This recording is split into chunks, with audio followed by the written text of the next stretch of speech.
Hello, moi c'est Victoria, une éternelle optimiste qui tente de placer l'émerveillement au cœur de l'écologie. Chaque semaine, je tends mon micro jaune à une personne qui m'inspire pour poser mes questions sur ce qui fait nos vies. À travers le parcours audacieux de mes invités, je questionne la confiance en soi, le sens d'une vie, l'amour, la liberté, l'écologie, bref, autant de sujets qui traduisent un monde qui bouge et qui rythme nos vies. Tout de suite, je t'invite à emprunter un nouvel œil pour regarder le monde et la vie sous un autre angle. Salut, j'espère que tu vas bien. Je parle avec une voix un petit peu malade, enfin même malade, bien que ça va mieux. J'ai encore le nez un peu pris, donc je parle du nez. Je sais pas si c'est le changement d'heure qui m'a flingué comme ça, mais depuis presque une semaine, je me tiens un rhume qui est quand même bien méchant. Donc ça a été un peu un brouillard en arrière-fond toute la semaine. Ça a teinté ma semaine de fatigue. Là, ça va mieux. Mais je crois que le changement d'heure aussi m'a un peu bousculée parce que, en fait, je me couche plus tard. Du coup, je dors moins. En fait, comme il fait nuit plus tard, j'ai ce truc de... En fait, je commence à avoir la FOMO de l'été où j'ai envie de rentabiliser le temps dehors et le soleil et les heures de jour. Du coup, j'arrive beaucoup moins à me coucher tôt et à me poser. Voilà, donc là je rentre dans la saison hyper active où je vais avoir envie de faire 1000 trucs. Et je vois en l'espace d'une semaine, ça a été super challengeant parce que on a changé donc d'heure il y a une semaine, il a fait très beau cette semaine. Et en même temps je suis malade. Et du coup ça m'a mis vraiment confrontée à ce truc de là t'as envie de faire plein de trucs, de profiter du dehors. Tu culpabilises de pas profiter du dehors parce que t'es malade. Et en même temps juste là t'as pas l'énergie pour profiter du dehors. Et chaque été ça me fait ça. Je sais pas si ça te le fait aussi. Mais j'ai cette peur de pas assez rentabiliser mon été. C'est vraiment, ça n'a aucun sens, mais c'est tellement des heures précieuses et il y a tout est hyper stimulant, il fait beau, on a envie d'être partout et il y a tout qui renaît. Et à la fois, j'ai ce truc de du coup, qu'est-ce que je fais en premier? Et mais si je fais ça, je vais pas faire ça. Et waouh, bref. Du coup, cette semaine, la question ne s'est pas trop posée puisque j'étais malade. Donc le week-end dernier, j'ai passé le week-end chez Donny Roberecht, qui a fondé Dharma Nature et qui lance le festival Dharma Techno Festival.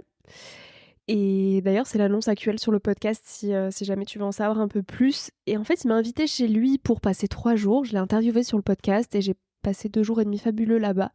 C'est un petit havre de paix dans le Haut-Languedoc. C'est une région que je ne connaissais pas du tout en France et ça m'a rappelé encore une fois à quel point la France était magnifique et à quel point on pouvait aussi voyager en France parce que donc j'étais hébergée chez eux avec sa femme Lydia et ils m'ont invité à dîner le vendredi soir.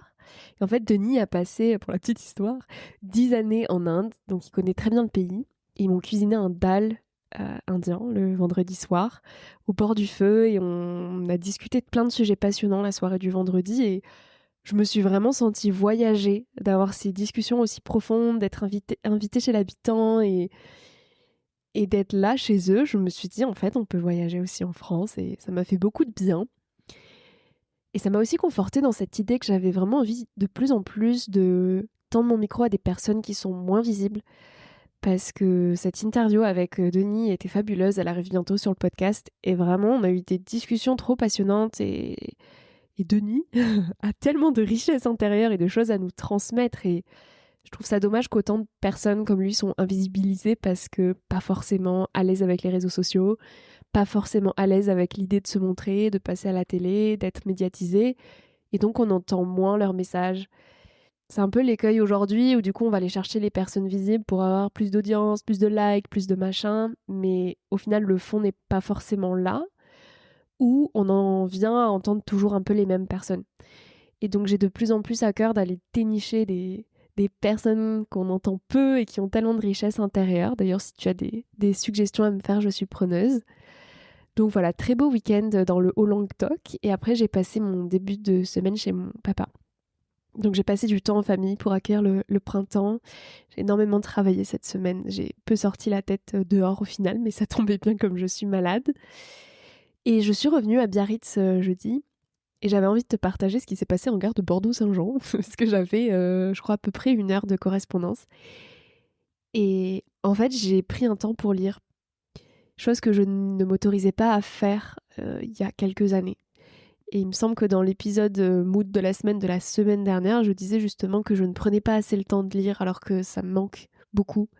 J'en ai parlé aussi dans la newsletter que j'ai envoyée lundi.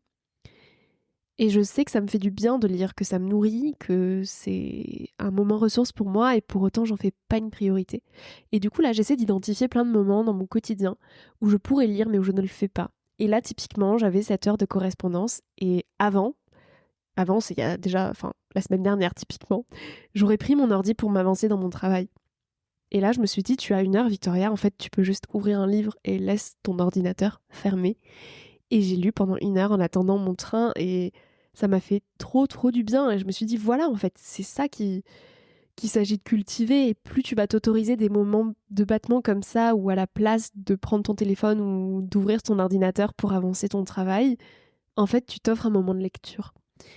Et je dis offre parce que c'est vraiment un cadeau qu'on se fait à soi, je pense, de remettre en priorité des choses qui sont des priorités, mais qu'on passe en second plan. Donc voilà, retour à Biarritz, sous le soleil, et c'est trop une joie d'être ici. C'est toujours des ambiances différentes entre mes semaines où je me déplace, où je suis dans des trains, où je suis chez mon père et que je me repose et que je vois personne et que je suis à fond de travail, très studieuse et intellectuelle, et des moments où je suis plus ici sur la côte basque et où je vois mes amis, où je vais dans l'océan. Et j'adore jongler en fait avec ces différentes énergies, ces différents tempos aussi. Et donc là, on est vendredi. Ouais, cette semaine était trop chouette, en fait, vraiment. Le mot maître de cette semaine, c'est chouette, quoi. J'ai vraiment pris du plaisir à vivre cette semaine. Elle n'était pas très équilibrée parce que j'ai beaucoup travaillé. Mais ce vendredi, j'ai un peu rattrapé du coup le temps perdu dehors. J'ai été surfer cet après-midi parce que les conditions étaient toutes mignonnes. Et ça m'a fait super du bien de renouer avec l'océan. Et là, ce soir, je rentre tout juste de la danse. Donc voilà, demain, dernière sortie longue pour la prépa marathon. 2h15 à faire. Et après, on va rebaisser un petit peu le rythme pour reposer le corps avant le marathon qui est dans 2 semaines. Donc ça va très vite arriver. Et voilà, je crois avoir fait à peu près le tour de ces petits moods de la semaine. Il y a aussi de très bonnes nouvelles cette semaine et c'est aussi pour ça que j'ai beaucoup travaillé. Il y a eu mon livre qui est sorti au format poche. Tu penses quoi de la vie mamie? Et ça, c'est... En fait, j'ai l'impression de faire renaître mon livre parce qu'il y a une version augmentée, donc j'ai écrit un nouveau texte dans ce livre, c'est une nouvelle couverture, il est plus petit, les pages ont une odeur différente, et c'est comme si je donnais une nouvelle vie à Tu penses quoi de la vie mamie? Et je suis trop contente, j'ai déjà plein de partages de vous qui le tenez entre vos mains, et ça m'émeut toujours autant, franchement, c'est... J'ai jamais trop les mots pour dire ce que ça me provoque. Donc c'est trop beau. Et il y a aussi eu les carnets Quartier Libre qu'on a dévoilés avec Shimla. On fait une collaboration avec Quartier Libre et on a créé des carnets à l'image de Shimla avec Johan. Et c'est hyper symbolique. Vous savez à quel point j'aime écrire. Et du coup, là, d'avoir ce carnet, je le tiens entre mes mains. Et je le sens. Voilà. Il sent trop bon. D'avoir ces carnets, c'est trop symbolique. Et voilà, on voulait pas faire quelque chose qui ne soit pas utile et créer quelque chose pour créer quelque chose. Et là, pour nous, ça avait vraiment du sens de faire un carnet qui puisse vous aider à écrire, vous, vos propres aventures et peut-être vous donner aussi l'élan pour écrire. Parce que quand on a un beau carnet, souvent, on a envie d'y écrire dedans. Donc, 2 trop bonnes nouvelles, la sortie du livre et la sortie du carnet. Franchement, c'est super stimulant. Et d'ailleurs, pour les Toulousains, Toulousaines, je prends mon agenda. Le jeudi 10, donc jeudi prochain, on sera à Toulouse avec Johan pour la soirée de lancement du carnet chez Quartier Libre à 19h.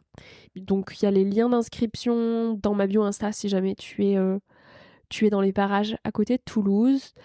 Et on sera aussi le vendredi 11, donc le lendemain, ça va être très sportif la semaine prochaine, je vous préviens, à Lyon. On fait une petite conférence pour la soirée d'ouverture du festival du voyage engagé.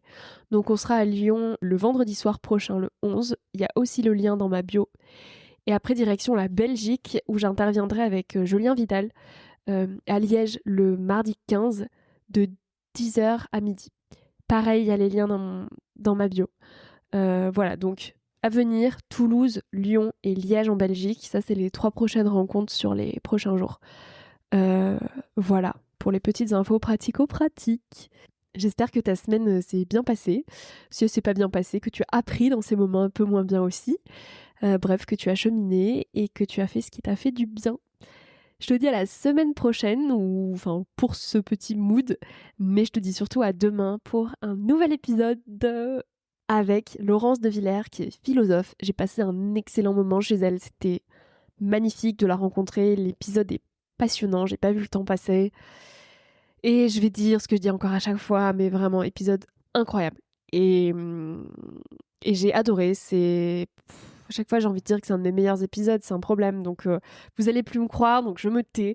Mais voilà, demain matin, rendez-vous dès 6h30, Laurence de Villers qui est philosophe, et c'était fabuleux de la rencontrer. Je te souhaite un beau dimanche soir, un beau début de semaine si tu écoutes ça lundi matin, et puis je te souhaite tout plein de belles choses. Ciao ciao.